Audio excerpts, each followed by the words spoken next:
The Kansas City Chiefs will be without starting running back Isiah Pacheco for a minimum of 6 weeks after he suffered a fractured fibula in the team's Week 2 game against Cincinnati. The team has already placed Pacheco on injured reserve, and the latest update is that his absence could be longer than previously feared. The original timeline was 6 to 8 weeks, but after Pacheco underwent surgery, head coach Andy Reid speculated his starting running back may not be ready to come back in 2024, which would be a much worse development than what we were originally told. Pacheco had been locked into a significant role that now could be divided up by the team's depth options, possibly for the rest of the season.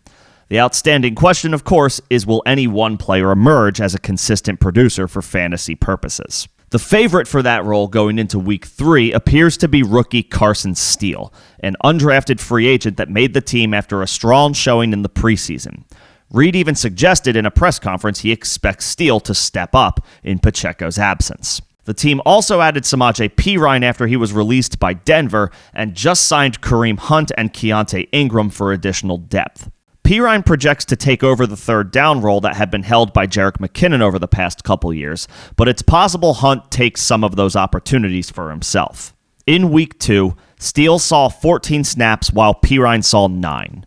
Steele turned 7 carries into 24 yards against the Bengals, which isn't bad considering the circumstances, but he did lose a fumble. Perine has not received a carry through 2 games and had just 1 catch for 3 yards against Cincinnati. Hunt, of course, has far and away the most impressive resume of the group, but he had his least efficient season of his career in 2023 and may not have much left in the tank at age 29. He figures to get opportunities as a pass catcher, though, and could mix in as a runner if Steele struggles. For now, as far as what to do with this backfield, Steele and Perine are both on the RB3 radar until we see how roles shake out. Steele figures to have a chance at a solid floor in this excellent Chiefs offense, while Perine has some mild appeal in PPR leagues. Hunt is off the radar for Week 3 in his first week with the team, but could work his way into the RB3 conversation as well as he carves out a role now that he's in the mix. Ideally, you're not relying on any of these players in Week 3, but with the slew of injuries that have hit the NFL in the first 2 weeks, it's not out of the realm of possibility you need one of these guys, especially if you had Pacheco. In the event you do need them, Steele and Perine are on the flex radar, but you'll need at least half PPR scoring to fire up Perine. Again, let's give it a week on Kareem Hunt before we consider flexing him in your starting lineup.